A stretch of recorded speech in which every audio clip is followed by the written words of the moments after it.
So basically, what happened is the game crashed when I was in the third quarter, which is why we're back on this screen. So I'm going to replay the first quarter and half of the second half, and this will just be kind of part two. So yeah, let's get in with it right away.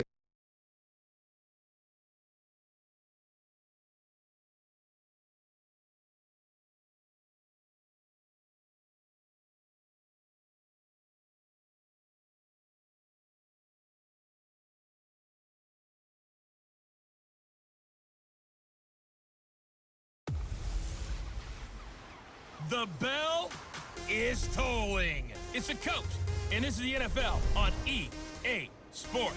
Coming up, we're going to look at Le'Veon Bell, fresh off a 100-yard performance a week ago, as it'll be the Pittsburgh Steelers taking on the Baltimore Ravens.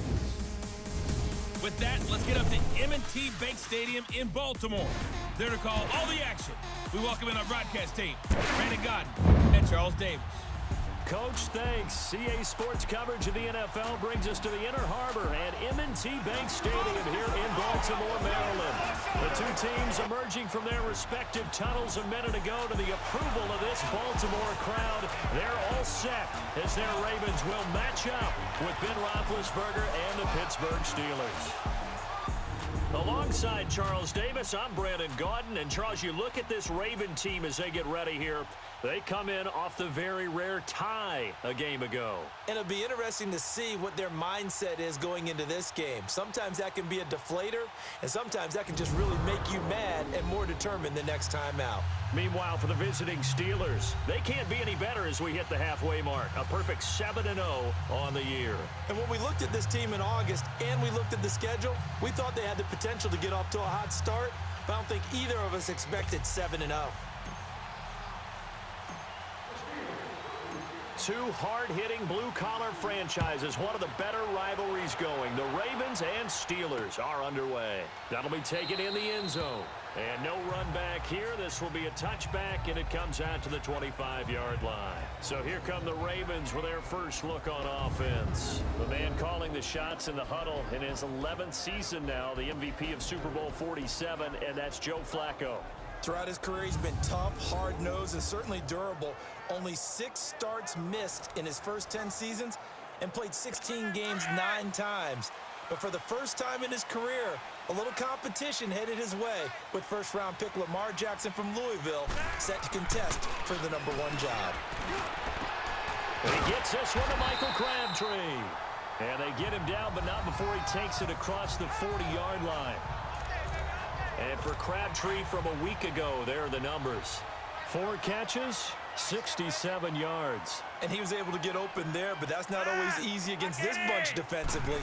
We are deep enough into the season where numbers count. This is #1 rated defense in the NFL. He'll have a tough time. And taking it across midfield and inside the 45. The Raven passing game getting in sync, another first down. I got a kick out of that one, partner. You and I talk often about trying to hide receivers in certain situations, but a guy of his size can't really hide him. But the tight end drag route, definitely an effective way to sneak him across the formation for an easy completion and a first down. And he's going to fight his way forward here for a modest gain. Give the tackle there to Morgan Burnett. And this O-line, it is the lifeblood of the offense. They establish the tone. Mean, nasty, physical. They can't wait to get after people. That allows the rest of the offense to feel confident.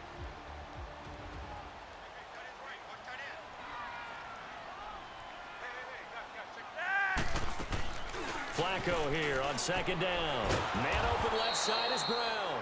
And he'll lose yardage here, back at the 41. It's a loss of 2, now third down. So a look here at the key inactives, and we got this list before the game down on the field. And they tell us the same thing every time, don't they? Next man up. No excuses. Be ready to play. That's the mantra of every organization. The key is having guys on the roster who are capable of filling in and playing at a high level. Now a hit, and Flacco drops the football. It's loose. And a little bit of good fortune there. He wasn't able to get it back, but he did have a teammate on the spot able to retain possession for them.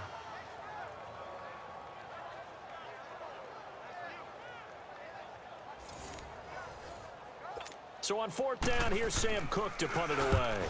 Back deep for the Steelers, Antonio Brown.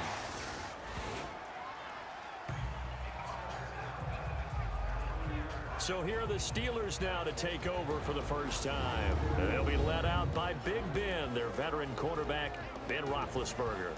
That was a solid performance last week, wasn't it? 2 touchdowns, no interceptions, ran the team well, won the ball game. Bottom line, may not have been earth-shattering, but it didn't need to be. Big Ben and the Steelers with a 1st and 10 right at the 30. Roethlisberger. And his first pass here is going to fall incomplete. The safety that time, Tony Jefferson there on the coverage. And a peek now at the offense for Pittsburgh. A big reason this team led the league in offense, their offensive line. Monster strength. 3 Pro Bowlers last year in Alejandro Villanueva, David DeCastro, and Marquise Pouncey. Kept their quarterbacks upright to throw it downfield and carved a lot of holes for their runners. Ball on the 30 as they come up 2nd and 10. Here's the first carry for Le'Veon Bell. He'll take this up just shy of the 40. Excellent display of footwork on that run. A nice job to get 8 there after the incompletion, and now they'll look at a 3rd and 2 coming up. And that was a good run. This was only one of 9 guys to go over 1,000 yards in 2017. And I think you can't let him run wild here. Well, you think 100 yards, the measuring stick? Always. That is the threshold. You want to keep him under that if you want to play good defense. Set. Like 30.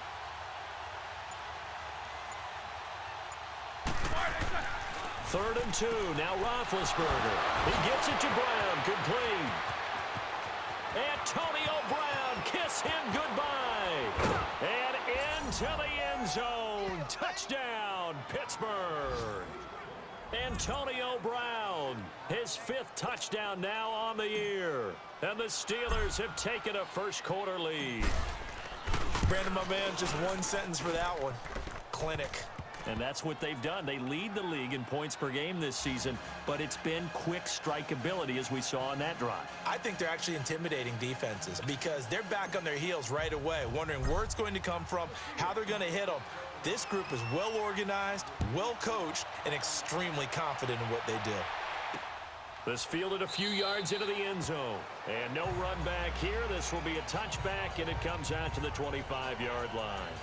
And now here come the Ravens. And hoping to do better than they did their last possession when they punted the football. Appeal to the vanity of your offensive line. Tell them that they control your fate. Leverage guys. Win the line of scrimmage. If you do that, you start to win 1st down. You win 2nd down. And guess what? You start accumulating 1st downs. And that's what they need in order to not punt the ball again. He's going to let this. He's got a man. Complete. And all the way down to the 29. It's a big play there for Baltimore. 46 yards. Well, partner, I'm not sure how this drive's going to end, but how about the way they flip field position there? A nice attacking play that picked up a heck of a chunk of yardage.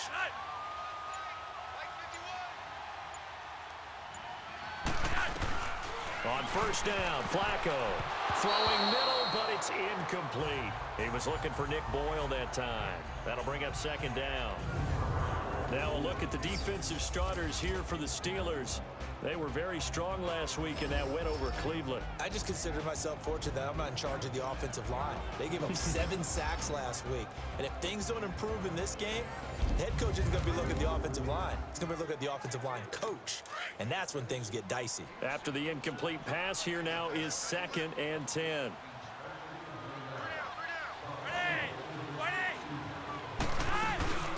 They'll run it here. This is Buck Allen. And able to push his way forward here for a good little gain. Desmond Bryant, the one to get him down. Despite the blitz, they're still able to pick up a nice solid gain. The disadvantage of blitzing often alters the normal spacing and run fits and leaves creases like they were able to exploit right there. 3rd down, Flacco from the gun. And he's got a man open. That's Allen. And he gets it inside the 10 to the 9. They're able to convert on 3rd down, and that sets up a 1st and goal. And this is why trying to cover the angle route is so difficult. Anyone playing the linebacker position, when they see a running back out of the backfield widen, because he heads towards the flat first. Oftentimes you widen too much and overcommit. He cuts up inside, and that's what we saw there. A nice pickup for a first down. And he'll be brought down this time at the 5-yard line. Nice job defensively to hold him to 4, and now it's 2nd and goal. And, partner, I think that was a great example that not all tight ends are created equal, because everything was right. Got the completion, but he's not one of the more dynamic guys in the league. Second quarter now. Brandon Gaudin, Charles Davis with you. It's the Ravens who have the football, and they'll come up looking to keep this drive moving.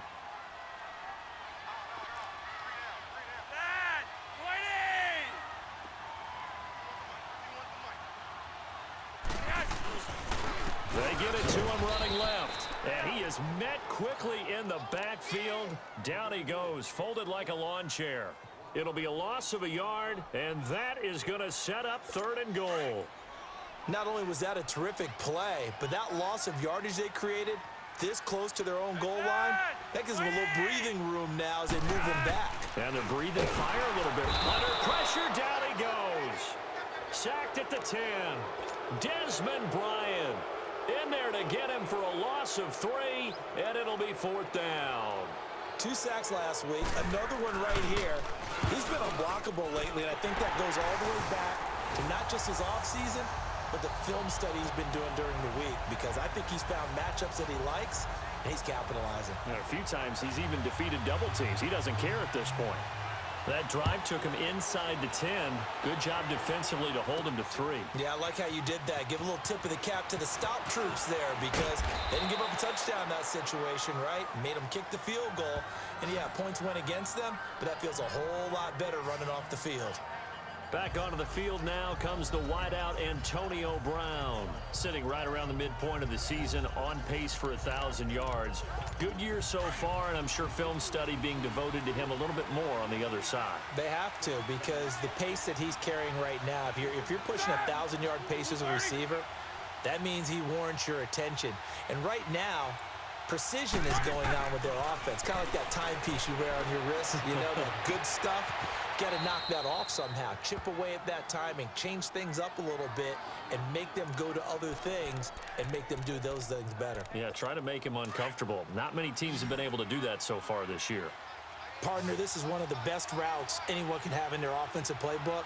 Tough to defend because you think it's a go route, and then he breaks it back on the comeback. There's one other thing you need as well. A well-thrown ball. Exactly right. You have a guy who has some precision in throwing the football because of the timing of the route. A good pickup there. 8 yards on the first down completion. Nothing fancy on first down, but a very consistent type of a play.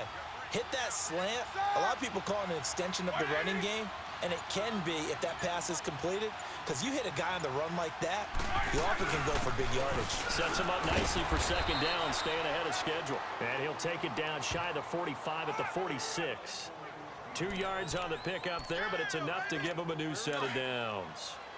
But we always talk about good down and distance, allowing offenses to expand their playbook. Well, 2nd and 2, that means your playbook's wide open. You can run just about anything. But a lot of times, the play caller, he just looks down at his sheet, sees the short yardage runs, and goes to one of those. It's a 6-yard gain on the ground, and that'll make it 2nd and 4. You know what really fires up offensive linemen? When the guy that is carrying the ball behind them can create his own space and break a tackle along the way.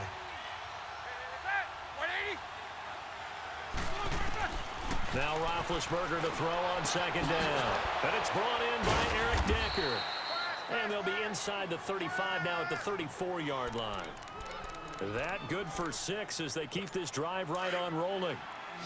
And when you're playing a quarterback with some experience and some moxie, you enter the danger zone when you decide to blitz him, because if he's able to diagnose as he did on that play, he can hurt you downfield. He reads defenses so well, doesn't he? He really does, and the best part about that play for him, I don't think that was his primary target. I don't think so either. I think he had the read, figured out where the blitz was coming from, and went to a secondary target for a really nice game.